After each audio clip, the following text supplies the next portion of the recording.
Yesu ashimwe cyane mwene data. Uyu mwanya dushimiye Imana ko yongeye kutwemerera kugira ngo tuganire ijambo ry'Imana. Ni mwene NZEYIMANA Bahati Shaban wongere gusuhuza. Ndagira ngo ntangire nkubaza, ubyifatamo ute iyo ibintu bitagenze uko wabyifuzaga? Muri iri jambo ry'Imana dukomeje kuganiraho muri iki gitabo cyo kuva, uyu munsi tugiye kuganira ku gice cya 6. Twamaze kubona uburyo Uwiteka yabanye na Mose, amaze kuvugana n'Abisirayeli amubwira yuko Uwiteka azabana nawe. Twabonye ko uyu muntu afite amakuru bituma adabasha gutinya ibyo ahurira nabyo mu rugendo.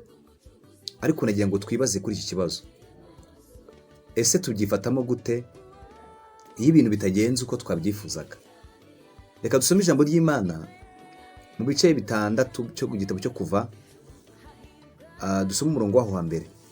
Haranditse ngo Uwiteka abwira Mose ati, uhereye none uzabona ibyo nzagira Farawo, azabarekura bagende, abyemejwe n'amaboko menshi, kandi no kwirukana azabirukana mu gihugu cye kubw'ayo maboko.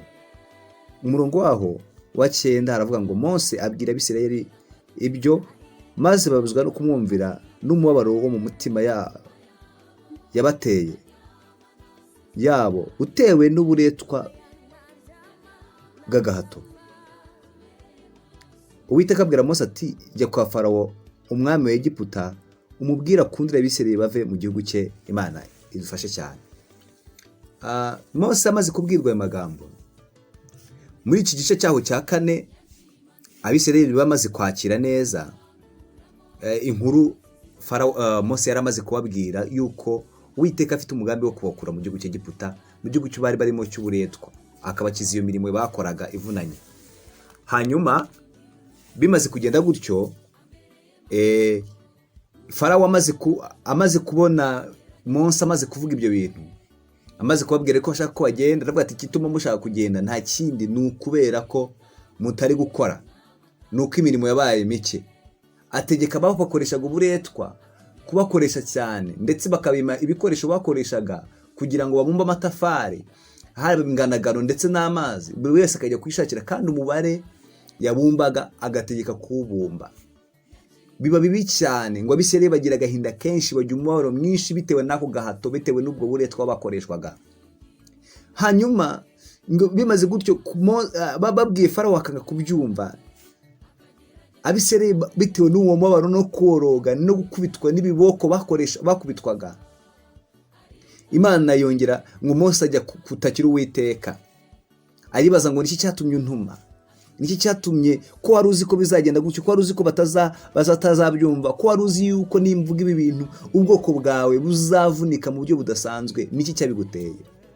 Ariko Uwiteka ngabwira Mose, aramubwira ngo uhereye none uzabona ibyo nzagira Farawo, azabarekura bagende, abyemejwe n'amaboko menshi, kandi no kwirukana azabirukana mu gihugu cye kubw'ayo maboko. Hari igihe bigeraho inshuti mwene data, nagira ngo ubwire, nubwo twacika intege bitewe n'ibigeragezo, bitewe n'ibitugezeho, Imana yeho ihora ari Imana yo kwizerwa. Haleluya. Nubwo wabona bikomeye, ariko wibuka ko yasubiriyemo Mose amasezerano yatanze, imubwira ko izamufasha akavana Abisirayeli muri kiriya gihugu cya Egiputa, ikamwibutsa ibyo yabwiye Aburahamu ko izabaha Kanani. Ibyo byose bitwereka ko Imana ari Imana ifite umugambi mwiza, iyo turi ubwoko bwayo, umutwaro ubaremereye, kandi ikabajyana mu gihugu cy'isezerano. Nagira ngo ubwira ngo hari ibintu bitandukanye twebwe tudahuriyeho n'Imana. Imitima yacu ireba kure. Icyambere nuko imitima yacu ireba hafi, ku bya hafi gusa, ariko Imana yo ireba hafi na kure. Niyo mpamvu akenshi ari Imana ivugana natwe no mu buzima bwacu bwa buri munsi bikatugora kuyumva. Kubera iki? Nuko imitekerereze yacu n'imikorere yacu itandukanye.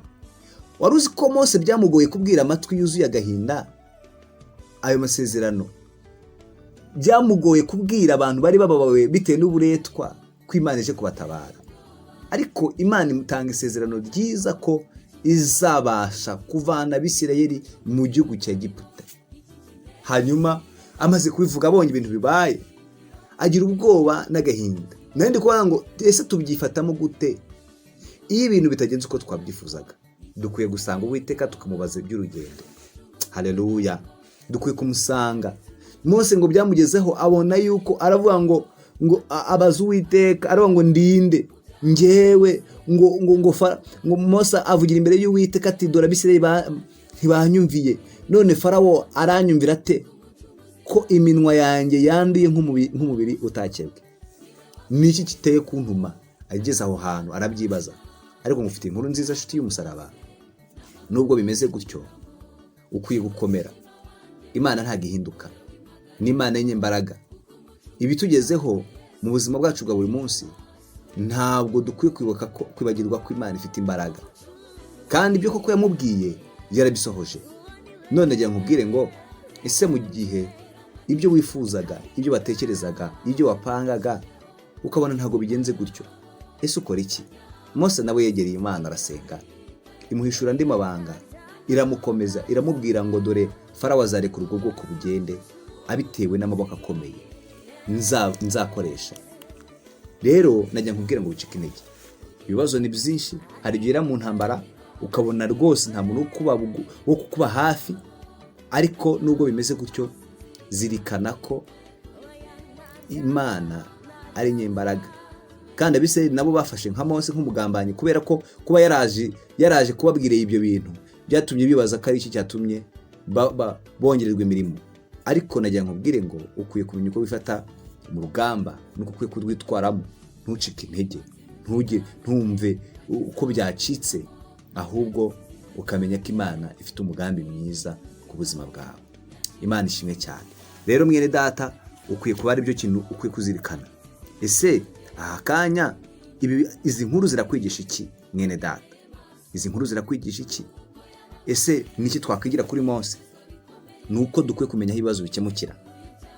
Mu gihe ibibazo byadukomereye, byaducanze, dukwiye kumenya ko Uwiteka ahari, tukamuyoboza inzira, tukamugisha inama, akadukomeza. Imitima yacu yaritentebutse, tukongera twumva ko turi kumwe nawe. Reka rero uyu munsi muri aka kanya uzirikane ko Imana iri kumwe nawe. Nugira mu bibazo ukomere, we gucika intege. Bibiliya irambwira ngo byose bifatanyiriza hamwe kutuzanira iki? Ibyiza. Rero humura, Imana irahari, izagukiza kandi izakoresha ingabo nyinshi ikurwanirire, igukure muri ibyo bibazo uri guhura nabyo. Imana iguha umugisha kandi ukomere mu rugendo ufite n'intambara uhura nazo. Kristo muri kumwe. Reka dufatanye gusenga. Data mu izina rya Yesu turagushimiye. Mose ageze hariya hantu yabonye ko nawe bimukomereye, kubera intambara Abisirayeli bari kurwana nyinshi, byamugoye ko ntabwo bamwumvise, ndetse n'imbere ya Farawo ntiyamwumva. Yaravuze ngo Uwiteka ninde ngo mwumvire, kubera ko yaramenyera imana zabo ko zikora ibintu bitandukanye. Ariko Imana ifite imbaraga, ivuga igasohoza. Ibyo uvuga urabisohoza.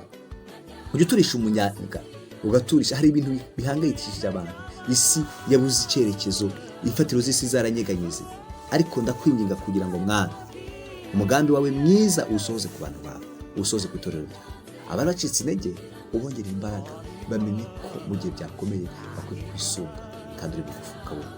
Ngabana natwe ukomeze kutwita no kuturengera, mu izina ryacu twizeye kubikora. Amen. Murakoze. Imana iguhe umugisha.